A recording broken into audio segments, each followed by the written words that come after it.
Bboy Boogie, the Breakologist episodes. I'm here with my man Flash, How's it going, everybody? New York City, Yes. keeping it real all the way. Always. How's it going? This is for Romania, correct? All my lovely people of Romania, hello, blessings. I wish I can be over there to hang out with you guys, but the opportunity has presented itself for me to speak to you guys, so I'll take that just as well. But let me introduce myself first. My name is Kamsy Duarte, more well known as Flash, Bboy FLASH from NYC, originally from Queens, though I don't rep Queens like that. Native of Brooklyn, but Lower East Side in my heart. And I am a dancer.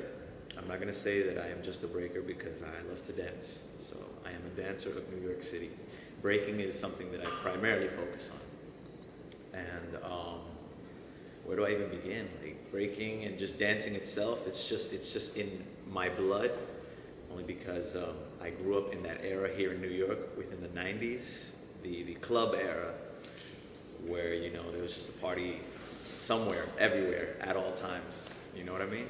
So, you know, back when I grew up in that era, we had what we called a lot of house parties. Not parties that played house music, but rather, you know, parties that would be in different people's houses.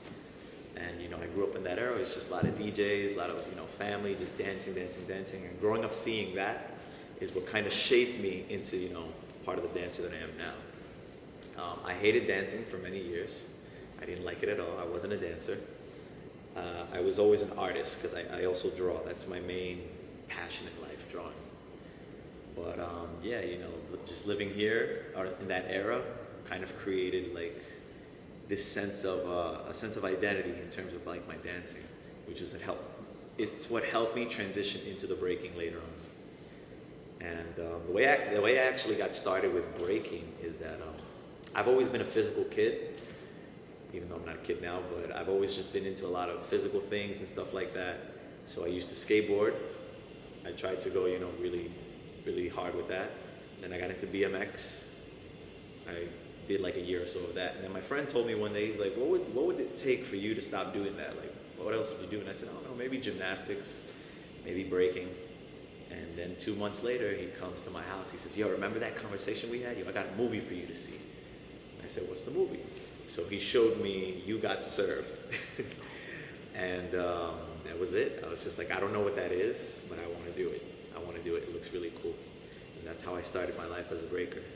And then from there, I just kept training. And, you know, a lot of years and years of hard work and just like a struggle, you know, like it wasn't like, I'm not going to say it was a real struggle, but it was like an emotional struggle because breaking is one of those dances that like will literally break you down as a person.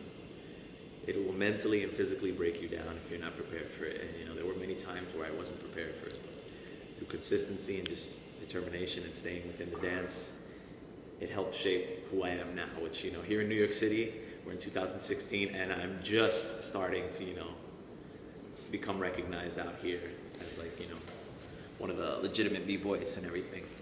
But yeah, like, that's how I got started with breaking. You know, I got, you know, watched the movies. I started dancing around parks here in Chinatown. And then from there, I met friends who introduced me to other friends, who then introduced me to a place. There was a very important practice space here in New York City called The Door. And that's where a lot of breakers from New York City used to train. Like a lot of the legends that started here, almost all of them, started at The Door, you know? And, you know, that's where I started too. And, you know, I have a crewmate that's here with us, Jerry. You'll probably get to talk to him in a bit. And me and him, you know, we grew up with a lot of different breakers here. And, you know, a lot of different lifestyles all came together from different areas of New York, you know. That's one thing you gotta understand. Like, I don't know how it is in Romania, but here, we can be very close. Like Manhattan and Queens are not that far from each other, but the lifestyles, the personalities, just cultural differences are so unique. So it's very, like, once crews get together here, it's something very, very different because it's people coming from all corners of New York City where it's like a lot of different personalities and everything. So that's another thing that I loved about, when I first started breaking. But yeah, one of the things I really wanted to talk about was just how the breaking scene has changed me over the years, like the way I think, the way I see things. Because we all get into it pretty much for the same reason. It impresses us, therefore we want to learn it so that we can impress others, and which is great. It's good to have something that'll invigorate your soul and just say, "Oh, I want to try that." But one of the things that I'm seeing now is that a lot of the younger generation, there's a gap between the older and the younger generation, where the older generation is holding on to what they used to have and how things used to be, which is beautiful, and I love it and I respect it. But they don't want to let it go to the younger generation, or try to explain or try to guide the younger generation, only because they're so protective over it. And then you have the younger generation who don't really want to invest in learning on the older knowledge, the wisdom of the older generation. So the new jacks kind of don't care about it, which is why they're inventing their own new stuff now. They're putting labels on what breaking should be. And I always feel that breaking should never be a certain type of thing. It's one of the dances where you're free to be whatever you are. You're free to do whatever you want to do. However, there are still, I'm not going to say rules, there's still foundation. There's still important things that are key to what it is that has to remain essential, And we're kind of losing that here in New York City. There's very, very, very few people that are still holding on to what the essence of breaking truly is. And I'm not bragging here or whatever, but I've been told that I'm one of the few that are still holding it down. We still have a lot of other people out there. We have this b-boy from Colombia named Spin. This other dude, what's his name?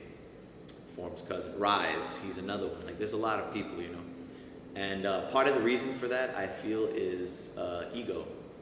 Ego is one of the most important things when it comes to breaking, because a lot of us become slaves to ego. And what I mean when I say that is that we get so caught up within ourselves. We get so caught up in being the best. We want to be better than this person, than that person. We want to be, we got to smoke everybody. That's being a slave to your ego. If you enter a battle and you are egoless, you don't care what the outcome is. You just want to go there and do your best and do better than you did before, win or lose. That to me is the perfect way to approach this dance, and that comes after years of of understanding what this dance is truly about. Because this dance is extremely, extremely deep, and a lot of people don't understand that. There's so much consciousness that you can get from not just breaking, but from dancing in general. A lot of the people that you see, and I'm not trying to shit on Red Bull BC or the Monsters and all that stuff, but that's just the surface, That's very superficial breaking. And I'm not saying that, it's bad or anything. What I'm saying is that that's only one part of it. When you really study the dance and you really get into what it is and what it does for people, you get to see that there are layers and layers and layers of how deep this really is. For me personally, breaking is a spiritual meditation. It's what I use to meditate, Here living in New York City, it's a stressful life. Everything is super fast. You have to deal with assholes every day. So, I have all this pent-up rage and all this, this animosity, And breaking is the only way that I release it. So one thing that I really would want to tell all my brothers and sisters of Romania and the world in general, don't be a slave to ego, Don't worry about who's getting better than you. Don't worry about, anybody else's progression. Just worry about yourself. Enjoy the dance. Because when you get much older, when you get to your 50s or 60s or whatever, you're not going to remember the people that you battled so much as the moments. When you're really old, you're like, oh man, you're not going to remember, oh man, this guy smoked me, I hate him. No, what you're going to remember is, I remember when I used to be able to do headspins. I remember when I used to do 1990s, So focus more on that, on living the moment, enjoying the moment, rather than, who do you have to be better than, So that's just a small clip of what I got to say, and I hope you guys enjoy yourselves out there. Hope you enjoyed the interview. This is Kamsy, Flash, Duarte from NYC. Peace.